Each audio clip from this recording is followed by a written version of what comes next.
So I'm going to turn it over to one of our favorite people.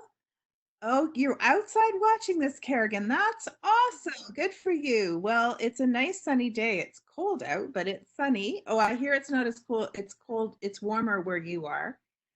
Yeah, Um, it's been very light snow on and off, but the sun is still out at times, so it's well, good weather for you. it's warmer where Kerrigan and Katie are. Ah, yes. So we're happy to meet with you again from the Leslie Science and Nature Center to talk about fur, scales, and feathers. Excellent. Cool. Well, I'm happy to be back. It's always great to be able to attend these programs. And hello to folks. For those that may have seen some of our workshops before, or if this is your first time, we welcome you too. As noted, I am from a place called the Leslie Science and Nature Center that's located in Ann Arbor, Michigan. And I'm actually standing inside a house we call the Critter House at the Leslie Science and Nature Center. See, most of my job happens to revolve around taking care of the animals that are housed here. I actually just fed a bunch of fruit bats only 15 minutes ago. But the really cool thing is that every so often when I can take part in these workshops, I can show you some of those live animals up close. And the animals that we are going to discover or explore about today kind of involves looking at all different categories of animals. Because we know there's a lot of different species and types out there, one of the important things for scientists to learn is just how to tell certain animals apart from each other. We do this a lot with one of our workshops that's just about reptiles. But today, what we're going to focus on are actually 5 different kinds of animal groups. And we're going to learn really quickly just how we can easily classify, or you could also say put them into groups. We humans, we actually classify stuff every single day. You'll also learn that humans and scientists like to name things. So we usually have a label for all these objects, animals, living things that we see around the world. But to make sure that we're ready to help classify or put these animals in different groups, we just have to make sure we understand what classification is to begin with. For example, I'm going to show you 2 everyday objects, things you guys are probably really familiar with. And we're going to quickly understand how we can tell them apart. When scientists are putting things in different groups or having these animals that are separate from each other, they're usually looking at physical features or how these animals behave differently that can help us tell them apart or identify them. But for example, if we were to classify something, let's say we had these 2 objects. This is pretty easy. You probably know already that both of these objects are what we would call fruits. They're in the fruit group. That would make them the same. But you can already see physical differences between the 2 that will help tell them apart. For example, this one has an orangish color, whereas this one is mostly red. This guy has a stem but no leaves, whereas this object has mostly leaves.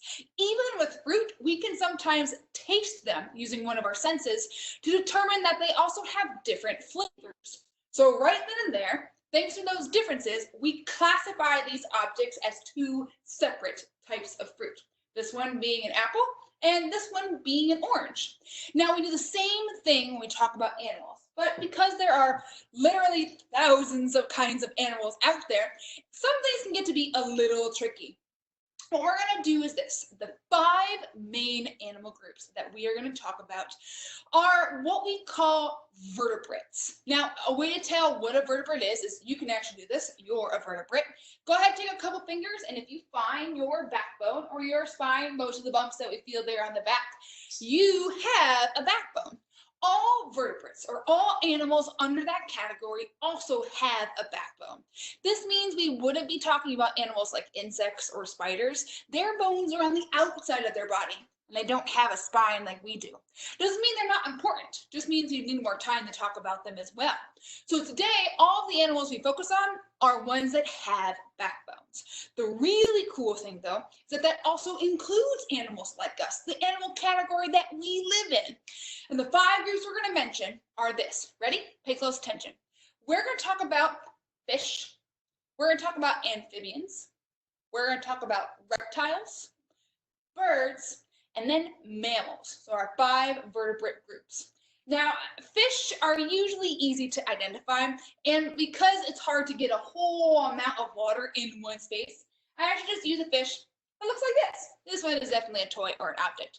But for fish, we don't spend too much time on these guys because they have really easy features that help them tell them apart from other animals. For example, they have scales that run all the way along their body, and they have to breathe underwater, so they would have gills. From there too, because we find fish in only aquatic habitats, when we look at these other creatures that can also live on land, that behavior is also a really great distinctive feature. Now, today, we're also going to be meeting 3 live animals, though, to help discuss and understand how we can tell these animals apart. And beyond fish, looking at those scales and gills being able to breathe underwater, now we get to look at amphibians. Now, some of you might have an idea what an amphibian is. Maybe you've seen one before outside your backyard. I have an amphibian that is native here to Michigan, but you can also find them in California. And I'm going to be curious, before we figure out how we can tell it's an amphibian and not another kind of animal, let's just see if you guys can figure out what kind of amphibian it is. The name, if you think you've seen them before. In this warmer weather, especially in the springtime, this is when we really explore or discover amphibians because they're coming out of hibernation, looking for food and places to lay their eggs. Now, the other thing, though, is when I bring an amphibian out, I always have to wear these gloves.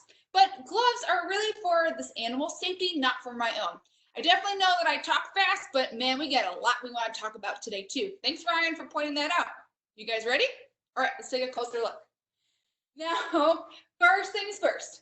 A lot of people think that this kind of animal looks like a lizard, and I get it. It has 4 legs and a really long tail. But what you guys are noticing is actually an amphibian. Lizards live in a completely separate animal category. This guy is called a salamander.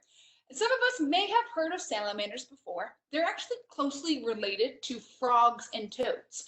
Being an amphibian, they have some unique features, but also ones that make them different from frogs. For example, you can see that this guy, as an adult, he still has his tail. Versus when frogs or toads turn into adults, they lose their tail over time. But other features that we note are this. When I look at this guy, I can tell he's an amphibian because he has this really sleek, wet skin, or really smooth, almost slimy skin people think of. Really though, amphibians need this wet, smooth skin to be able to drink water. These guys, what they do in order to drink is they actually have to sit in water and they soak it up like a sponge. They'll slip it within their skin and then suddenly be hydrated. That also means that their skin has to stay wet and that amphibians have to be by some body of water. We usually find salamanders and frogs and toads in small ponds or what we call seasonal pools where there aren't any fish, mostly because fish like to eat the eggs from amphibians. But from there, that means they have access to water all the time, which is great if they have to keep their skin wet. But their skin is also really sensitive. You notice that I had gloves at the very beginning. Well, I'm wearing gloves because sometimes there are things on my hand that can actually make this animal sick. For example, I, as a human, I brushed my teeth today. I also washed my hands with soap or I used hand sanitizer if I needed to. Also, though, if you humans, if you guys look at your hand, you guys have oil in your skin right now that actually helps to keep your skin nice and soft and smooth. But all of that soap or toothpaste or even that oil actually gets into this animal's skin and makes him sick. So I'm wearing gloves, not so my hands don't get dirty. I'm wearing gloves so I don't make this amphibian sick. Now, sometimes if we humans find amphibians out in nature and we feel like they have to move or have to be moved, here's something you can do when you go outside.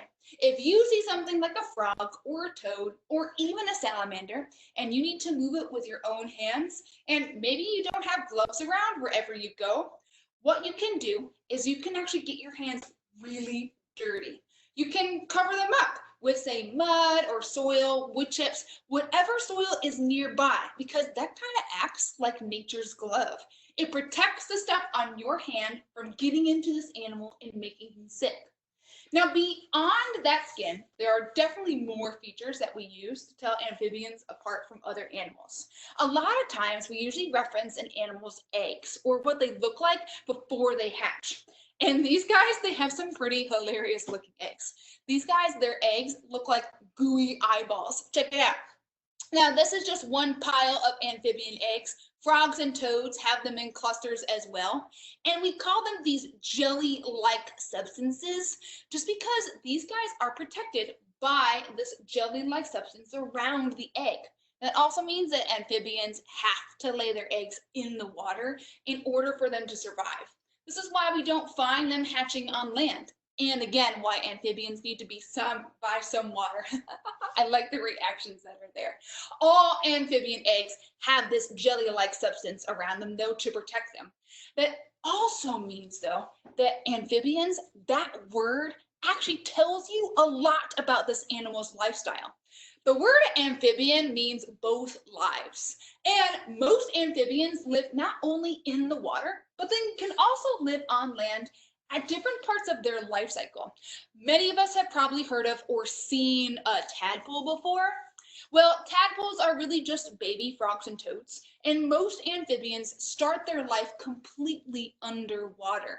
In fact, they have gills like a fish. They can't even breathe air.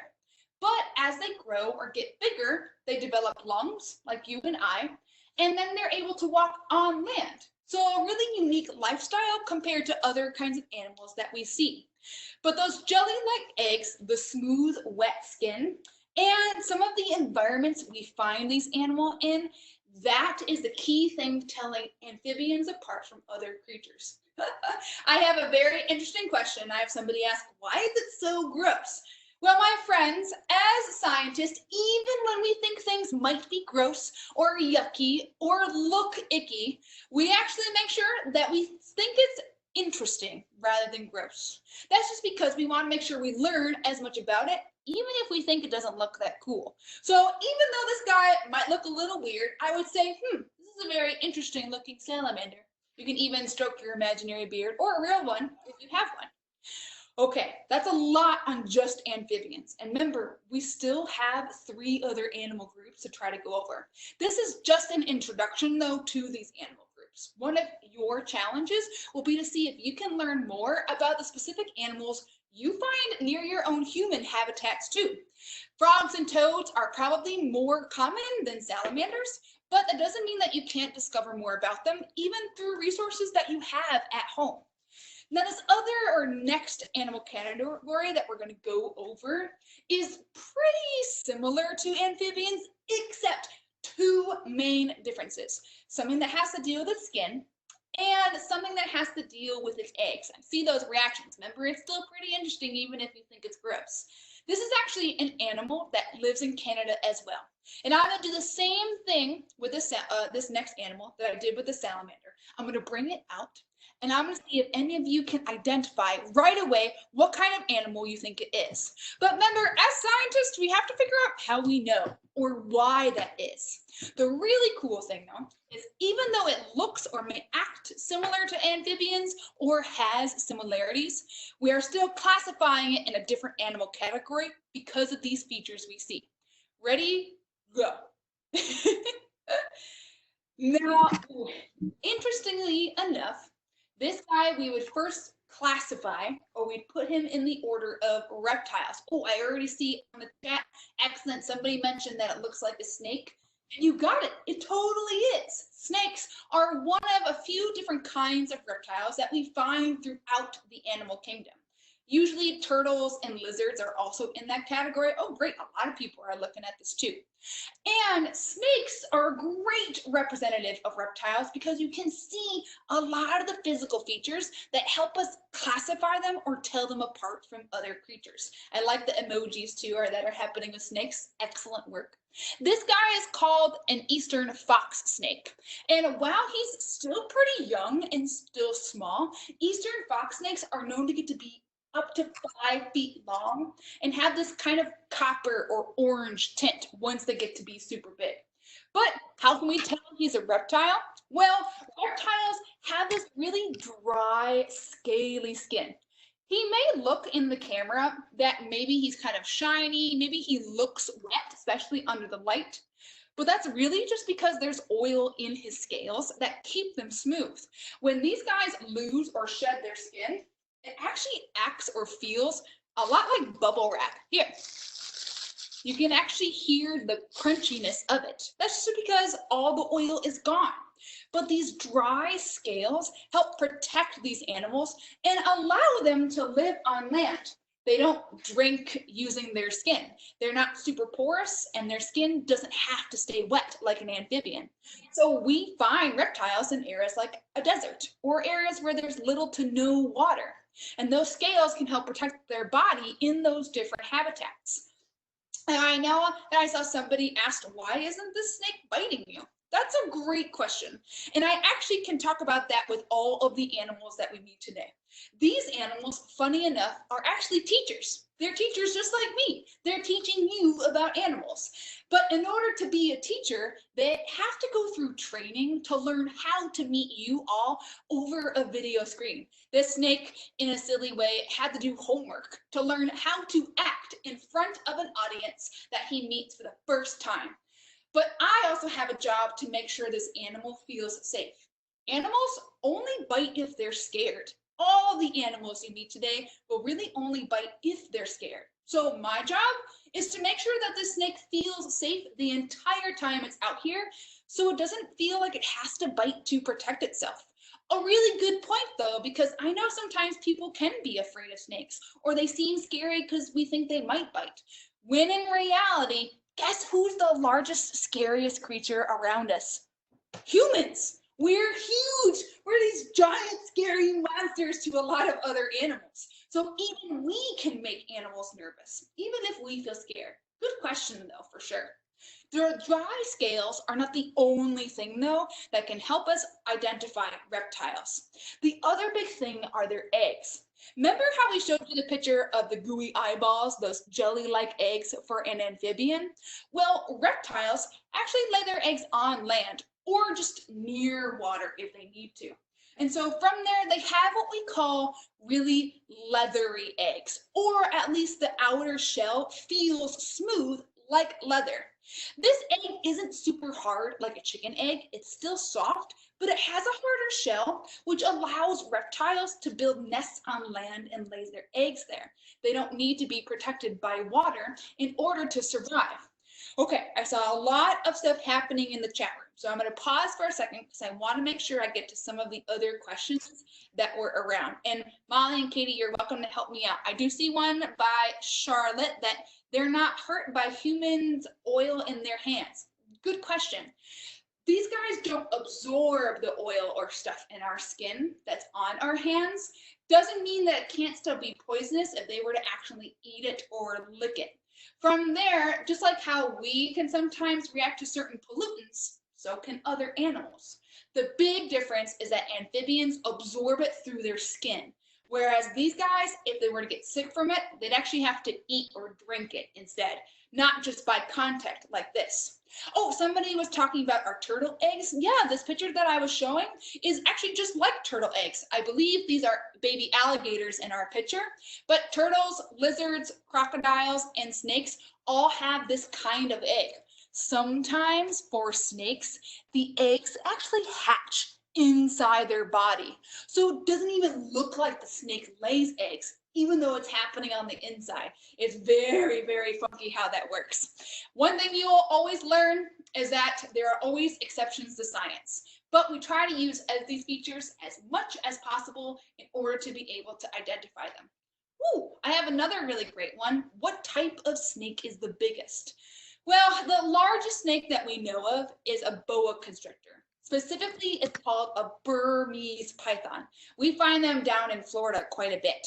Burmese pythons can get to be over 20 feet long, and some of them have been recorded to eat baby crocodiles. That's insane. This guy definitely won't get to be that big, but a lot of boa constrictors are the ones that have these giant, kind of chunky looking bodies. I love how people are thinking reptiles can be so cool. We even have a whole workshop just about reptiles that I think we get to do in the end of May for you guys to check out as well. Okay, I'm gonna take one more question here, and then we have to make sure we move on to our other animal categories. There's a lot of cool things to talk about. I saw a question about what type of snake is the smallest. That's a good question because I guess it would depend on the time or during a certain snake's life cycle. There is a snake called a brown snake that lives here in Michigan. It doesn't get any more than a foot long. It almost looks like a stick from afar. But of course, baby snakes also start out to be really small too. No bigger or longer than your finger most of the time.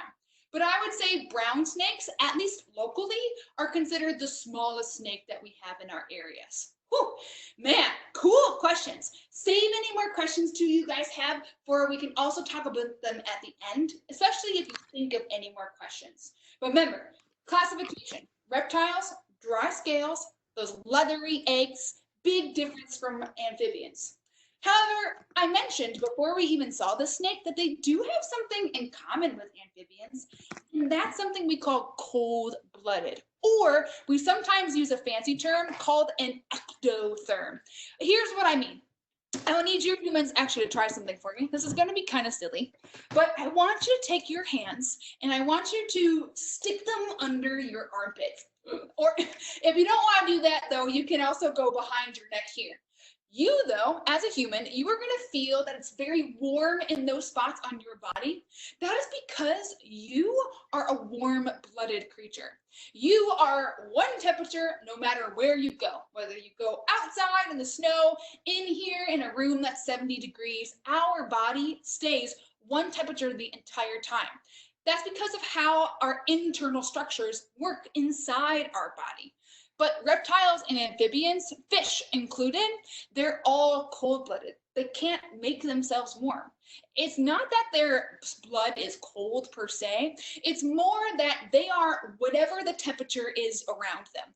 For example, in the room I'm standing in, it's about 70 degrees. So this snake that we just met is also 70 degrees.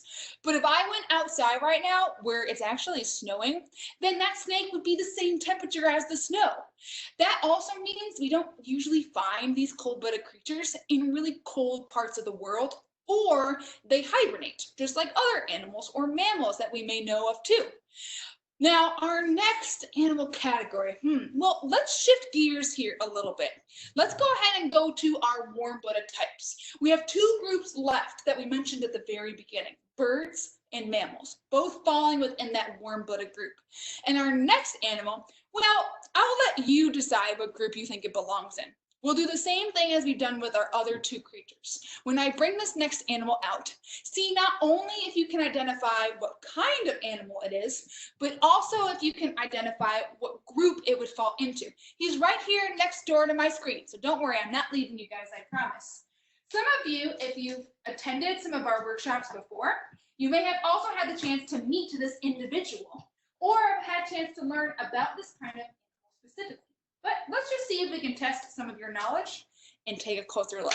He's a little bigger, so we'll make sure that he can fit into the screen here. Ta-da! Oh, wow, right away, we already got somebody that put in the kind of animal it is. I love it. Oh, wow, our chat room just filled up.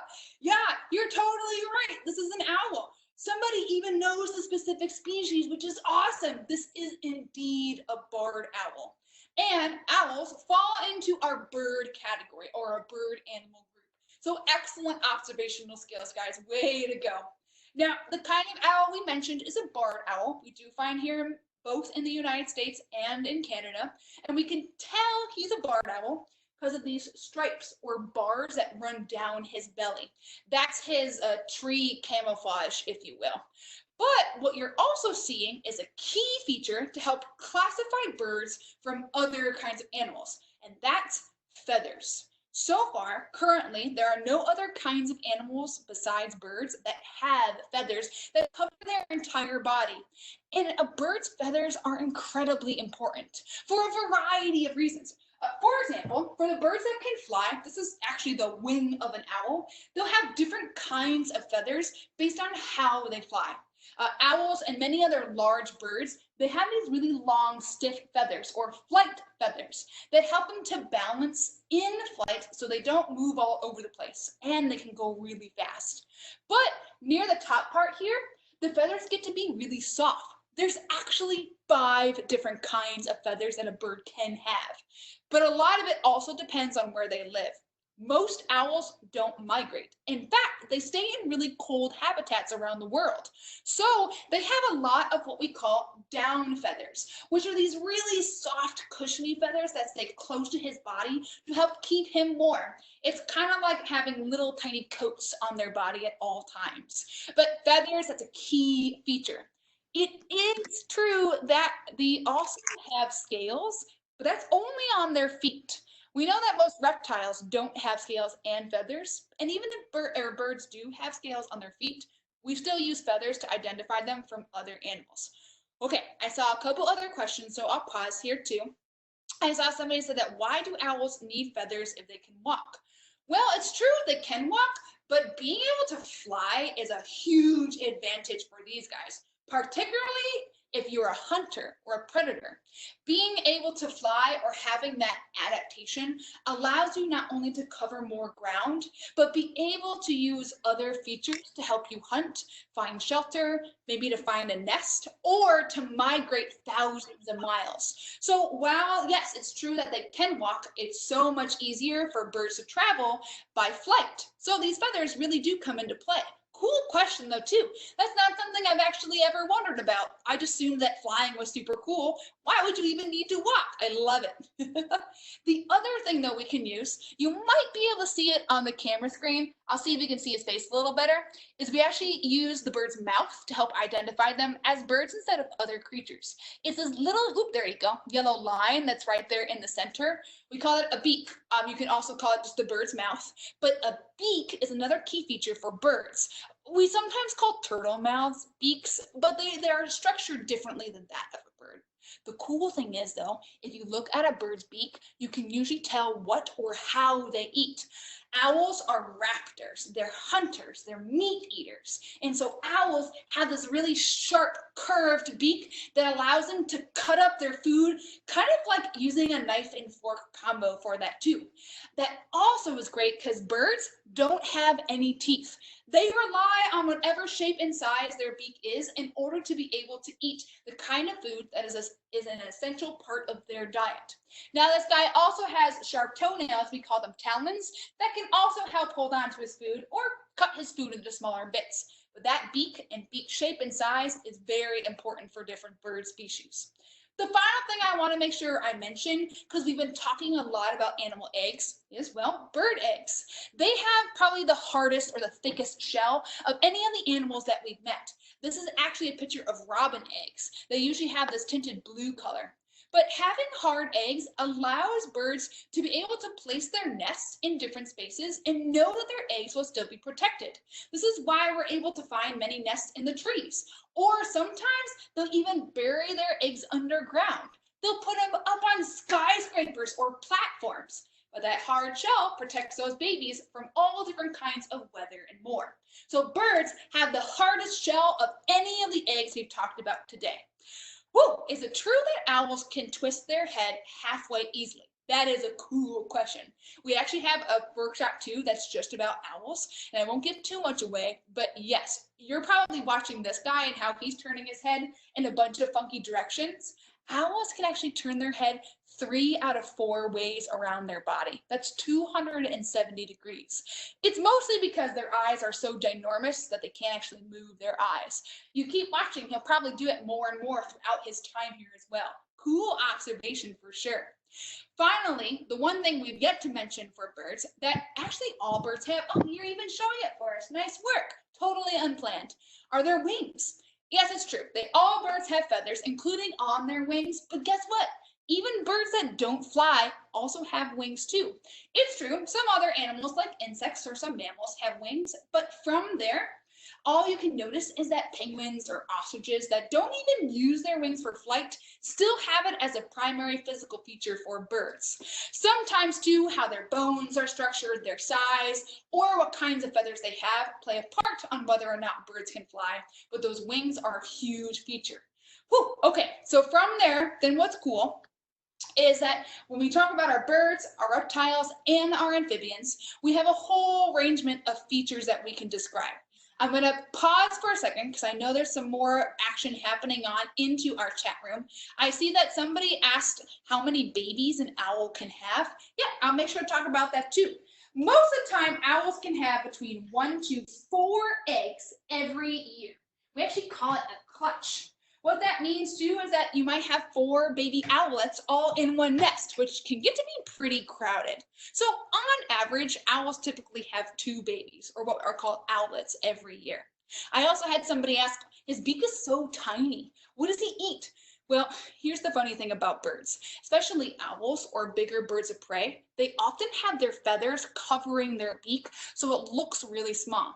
His beak is just about half the size of my thumb, just to give you guys an example. It's actually pretty large. That owl, though, is known to eat things like fish, skunks, squirrels, rabbits, frogs, toads, really anything he can find in his habitat. And luckily, owls can't smell anything, so being able to eat something like a skunk is a pretty easy deal for it too. Great question. Ooh, I had somebody else ask, what's his name? Well, we here at the Leslie Science and Nature Center, we actually don't have pet names for our animals, mostly because they're not pets. They are still very much wild animals. The only reason they're with us is actually because of an injury to where they can't be released into the wild anymore. That owl, he has something called a closed head injury or a brain injury. He, for lack of a better term, is just really forgetful. But that means, since he's unable to go back out into the wild, that he's here as a teacher. So to respect his wildness, if you will, we call him after what you would call him if he was in the wild, the barred owl. It's a pretty fancy name for him too. What would I name him? Well, I haven't really thought about their names before, but I know some people will give stuffed owls names. I hear a lot of people say Hedwig because of Harry Potter. I'll leave the naming up to you though, too. Okay, I know there were a couple other ones, so I'm going to make sure I read through our chat really fast. You guys have a lot of really cool questions for sure. I'm going to go all the way up to our top here before we talk about our last animal group. Funny enough, you guys actually are part of this group too. Somebody asked why I had an owl wing. I thought I had made sure to talk about that. A lot of the specimens that you see that we use, like our owl wing, for example, we actually have to have a special license in order to keep this with us. It is against the law here in Michigan to take anything from an animal, especially things like feathers and wings, so on and so forth. So in order for me to hold this here in our nature center, I have to have 3 separate permits that help me just hold onto this so you guys can see this wing up close. Kind of interesting how that works. Okay, we have one final animal group, and the cool thing is if you look around your room, you will find this animal species. That is because humans, you are mammals. I've actually met a lot of people that don't even realize that humans are animals to begin with.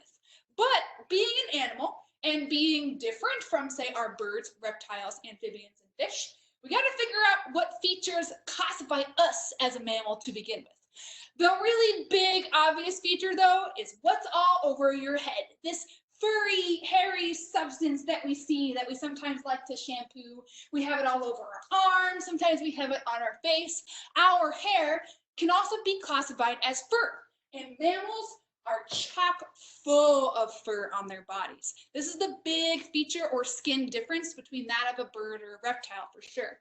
The really interesting thing though is like birds, there are actually different types of fur that certain animals or mammals will have to help them survive in their habitat. This is the fur of a coyote, which some of us might be familiar with it before. But the cool thing is that if I actually look inside in the middle, you'll see kind of a grayish pattern. That's this really soft fur that helps to keep these guys warm. It's usually in layers too, and they'll have them from since they're a baby. But then on the outside, you see kind of these black stripes around the fur. That's there to keep this animal camouflaged and waterproof. Beavers are a really extreme example where they actually have oil in their fur that helps to make sure that water sloughs right off their body so they don't get too cold. Many of the native Michigan mammals we have almost always have a waterproof coating because we do have a pretty rainy season here in the spring and you don't want to get too cold when you come out of hibernation. It definitely is thick and fluffy. I would say a lot of mammal fur is very soft. Some exceptions would be that of an elephant. They have very stringy hair like you and I do too. But many of them need the soft or fluffy fur, if you will, to help keep them warm and for other features too. So coyote, mammals, fur, big feature. And unlike us humans, usually the fur covers an animal's entire body. But there's more. Remember how we've talked about these eggs over and over again with each of our animals groups? Well, most mammals don't lay eggs. I say most because, yes, it's true. There are some mammals out there that do lay eggs. It's a very weird phenomenon that we scientists are trying to understand. But we humans, we have something called live birth, which is interesting because that also usually means we raise our young. Many other mammals do this too. When they have a baby, so we can see in this one like a baby bear, when they have live young, they almost always raise them, starting from babies and then until they're an adult. Most animals don't do that. Reptiles, for example, once they lay their eggs, those eggs are on their own for the rest of their life. Their parents don't stick around to guard or protect the eggs before they hatch. Whereas for mammals, we almost always raise our young, including many mammals out there in the world, to ensure that their babies survive. It's a harder job for those adults, but from there, that way they can help them to complete their life cycle. So that behavior is just different too. Aha! Somebody knew that there is one kind of mammal for sure. Yeah, platypuses are a really popular one that we know of that only lay eggs. There's also another type of mammal that's called an echidna that also lays eggs too. In fact, they look a lot like bird eggs just based on their size. Cool observations. Ah, man, someone beat me to it for our last cool fact. I also love how some of you have listened or seen Wildcats before. That's one of my favorite shows. Somebody asked, do mammals feed their babies milk?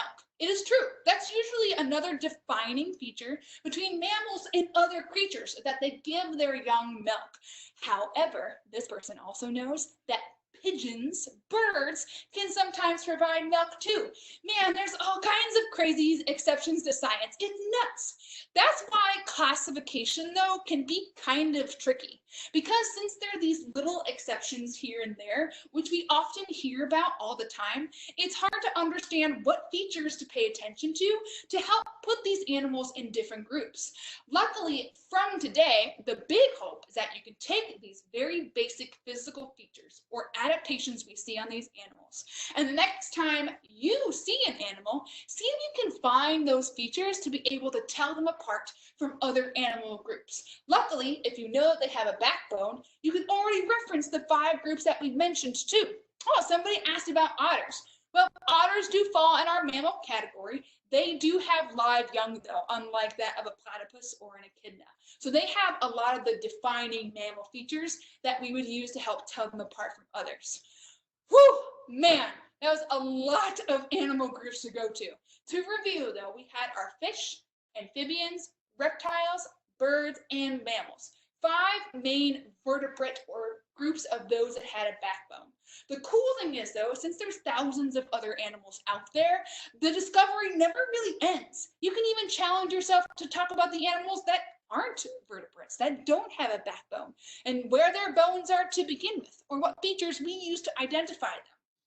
From there, though, I'm going to pause for a second because I know we're almost out of time, and I want to make sure we go through our chat really quick to make sure there weren't any other questions that people had. I see a lot of cool comments. It is true, there are actually millions of animals out there, and the best part is we discover new species every year. We just discovered a new species of turtle and snake in 1 week. So we can't always keep up with all the animals that we know that are out there in the world because there's just so many new species.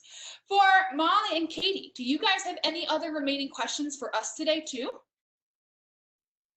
I think the students asked all the questions that they needed to, and it looked like they love them. And what I am impressed with is how much information they already have when they come to these programs. That's so cool, all the things that they knew. I know that they knew platypuses lay eggs, and that pigeons might have milk too, and there are millions of animals. So we have lots of animal researchers out there. So thanks, Lannis, for another fabulous session. We'll see you again next week, I think, for the food chain. which which is one of our favorites. And if you enjoyed that last time, you can come back for this time. And if you didn't see it last time, please come back. Alana wants to know what's the cutest animal in the world. That is a great question. I think everybody has their own different answer. My favorite animal is a snake, so I'm a little biased towards snakes, but I will let you decide what you think your cutest animal is based on what you enjoy. That's a great answer. And Rael said there were animals that we have never met because they are extinct. It's true. There are millions of species out there we actually don't even know existed because they were extinct when we weren't around. Yeah, but we're learning from fossils, which we learned from another place. Which is great. And are from your friend at Ann Arbor. Yeah, so from Nicole. How cool. From Nicole. So maybe we'll see some of you at the space. We're going to talk about deep space, black holes, and all those crazy things about the planets at 4:30 Central, 3:30 Central, 4:30 Eastern. Yeah. That's it. Okay, thanks, Lennis. Have a great weekend. Lennis. Bye, guys. Enjoy your day.